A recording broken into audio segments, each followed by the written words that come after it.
So welcome back.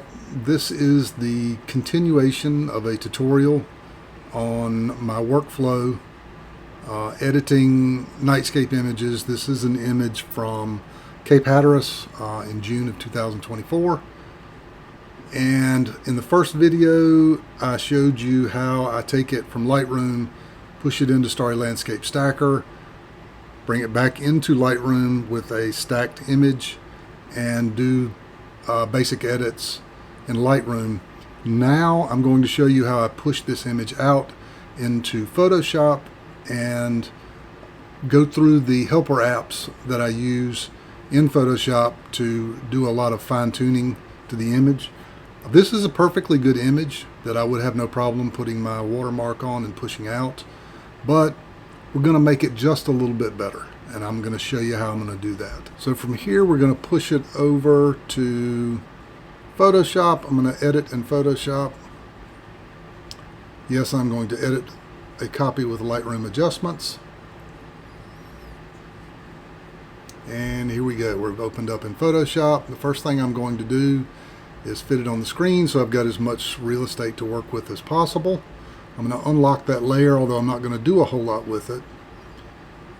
My first adjustment is going to be to use Clarisky, and I will link all of the applications and actions, everything that I use, in the description below, so you'll be able to go and check them out for yourself. I think this is a $10 or $15 set of actions that you can use. There's easy noise reduction as far as mini stars, which will take out some of these stars and make it look a little bit better if you've got too much in your image. But right now I'm just going to use Clarisky,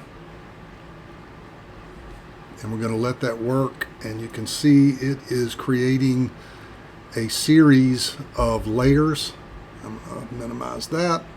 It's creating a series of layers, and you can see it's kind of sharpening the entire image, the sky in the foreground. And I'm going to find one here. It goes from 5, which has the most, all the way down to 1, which is the least. And I'm going to run through them. I usually kind of like a 3 or a 4. I'm going to use a 3 this time because I don't want to do too much to this road. It's going to make it start to look really grainy, and I don't want to do that. So I'm going to use this 3, and then going to come in and choose all of the other layers that I am not using, and we're going to delete those. Do you want to delete? Yes, I do want to delete. So now I have my original image plus one that has been sharpened up with Clarisky. Also, I use ProPanel, John Weatherby's app, to help me with stamp ups, which essentially take whatever filter you've applied and create a new level, create a new layer, a new clean layer based on that. It does several other things, but I've kind of started using that, and I really like the effects that it has.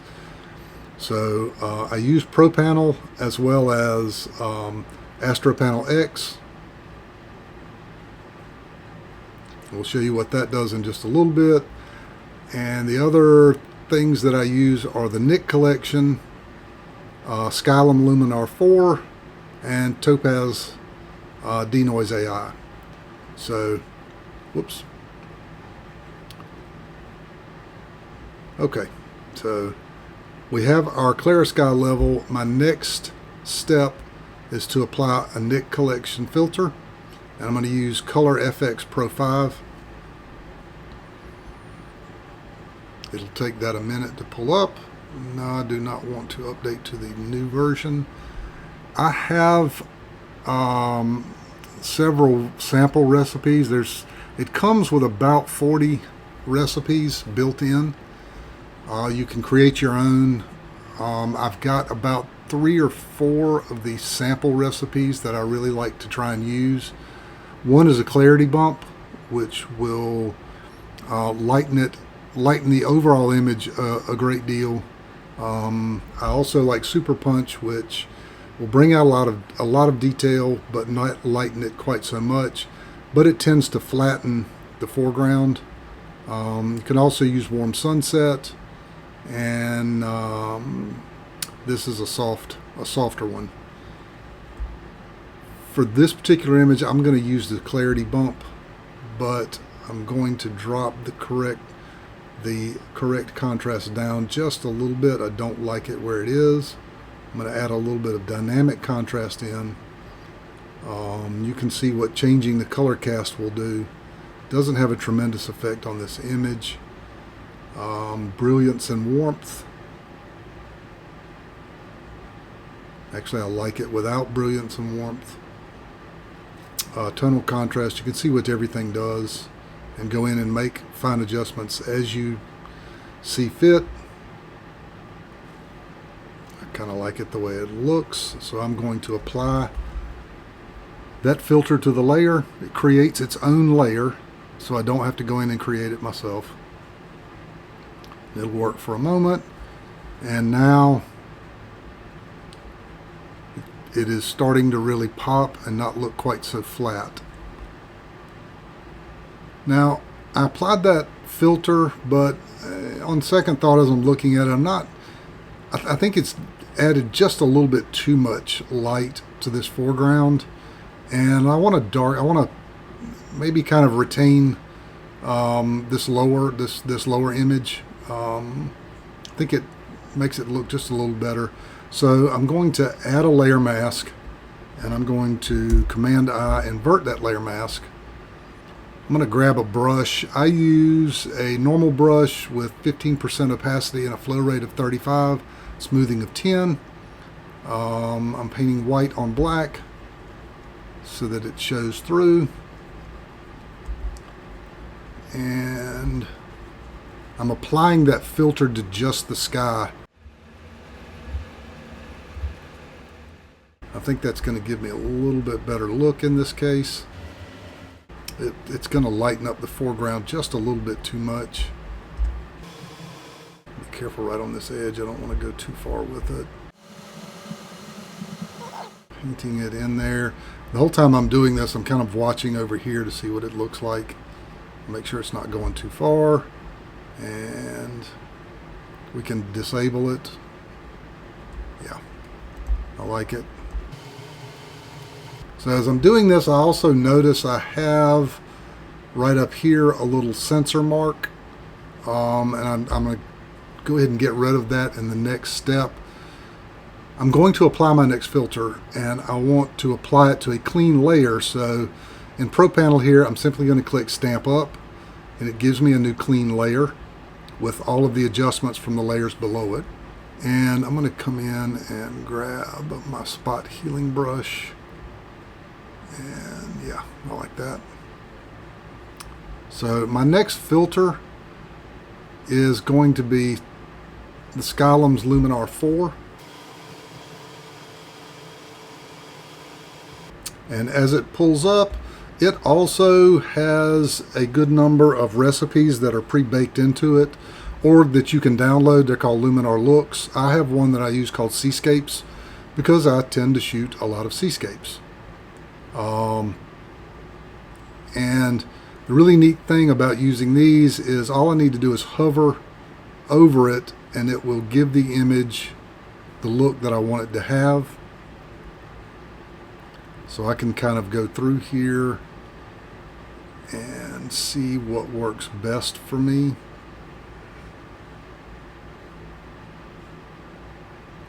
And actually, I think I like this one best. I'm going to choose it, and I'm going to go with about half of it. And the reason I really like using this one is it will give me it doesn't get rid of all of the clarity in the sky, but it really brings out the lighter parts, the dust cloud that is in the center of the Milky Way. It really shows, it helps enhance that glow from the center of the Milky Way. And so I'm going to go with about half, and I'm going to apply that, give it a minute to process.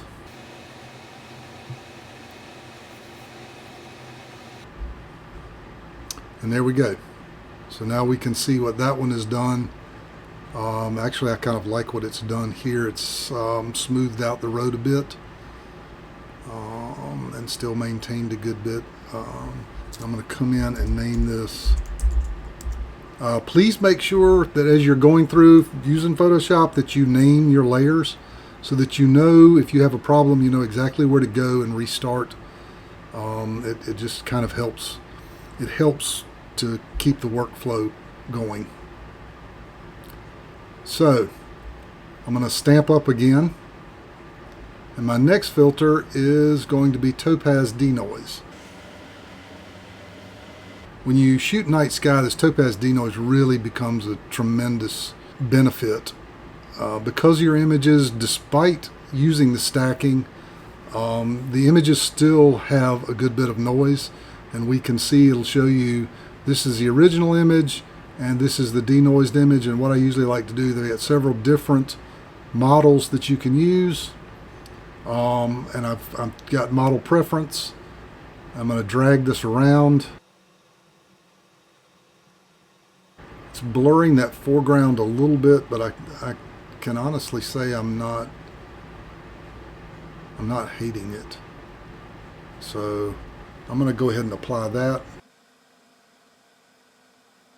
I'm going to name the layer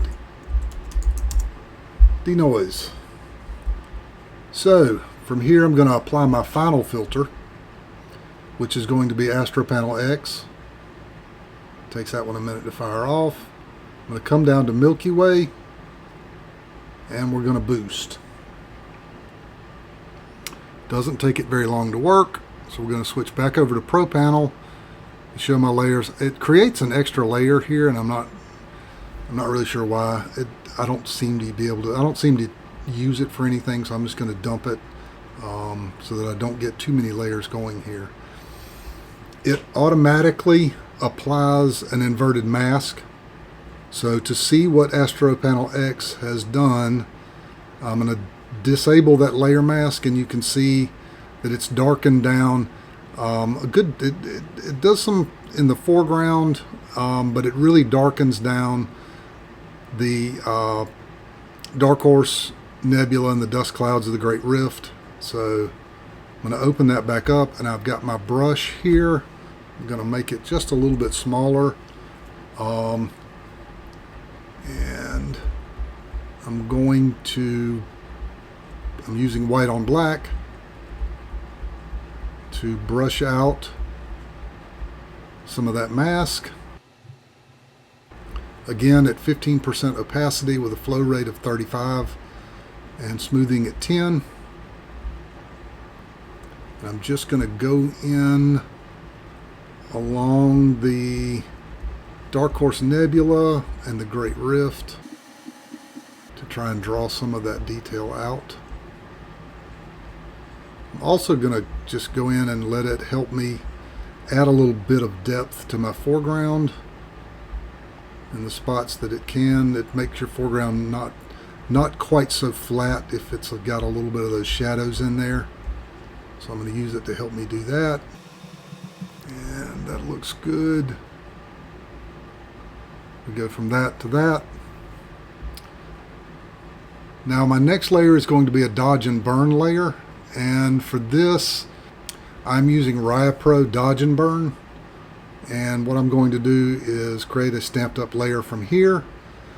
I use Raya Pro Dodge and Burn, and I want to do my shadows, and what this creates is a luminosity mask because I just want to target the dark parts. I don't want to go in and make the stars dark. I just want to take the dark parts of this image and make them even darker because it is the night sky. So I'm going to go in and adjust this mask. Remember, white reveals, black conceals. So this is an inverse. These are the light parts of your image here and here are here, and all the stars. So we want to go in and adjust that mask so that we're just targeting these dark parts. And I like the way that looks. I'm going to push that away. And so this is a non-destructive process that I'm getting ready to do. This is a blank layer, and it has this luminosity mask applied to it. So it's only going to target the darker areas. And I'm going to switch to black with my brush and go in, and we're going to darken down the Milky Way just a little bit more. And I'm going to actually spread it out over the sky just a little bit to kind of help darken things down, to really give you that effect of being night. It will also help to bring out some of the color in the sky if we darken this down. Again, I'm going to use a little bit on my foreground here to help give me a little bit of depth. We're just painting this around to get rid of some of that white particulate in the air and give this image a little bit of a darker feel to it, a little bit more clear, a little bit clearer sky. You can see what we're doing there. Don't want to make it look too wonky and don't want to go too far with it. So, but you also see that this is a layer, so that we can go in and quickly undo it if it starts to look too weird. We can redo the layer mask if we want to, but I kind of like the way this is looking. There's a little bit of light on the horizon there. That's it. My last step in the process is to give this image a watermark, and to do that I create a blank layer, and I'm not stamping up, I'm just going to create a blank layer. And I'm going to come in, I have my watermark as a brush, and I'm going to go in and we're just going to find somewhere in the corner and we're going to drop this down. Now I'm ready to export. Since this is for social media, I'm going to export it at 2048 on the longest edge. I'm going to save it. Night sky, that one's in June, so we're going to come in and name this something that means something. I'm going to call this Cape Hatteras Road. And then the very last thing that I do before I save this image is I undo that watermark, because once I save this image, we'll give this a second to save back out. It's going to round trip back into Lightroom as an edited image. And bear in mind, this is taking a minute because it has got several layers. Once we come back into Lightroom and Lightroom refreshes, you can see we have the new image, the edited version.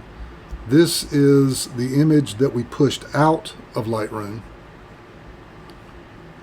You can see we've kind of cleaned this up a bit, and then of course we can go back in and look at this versus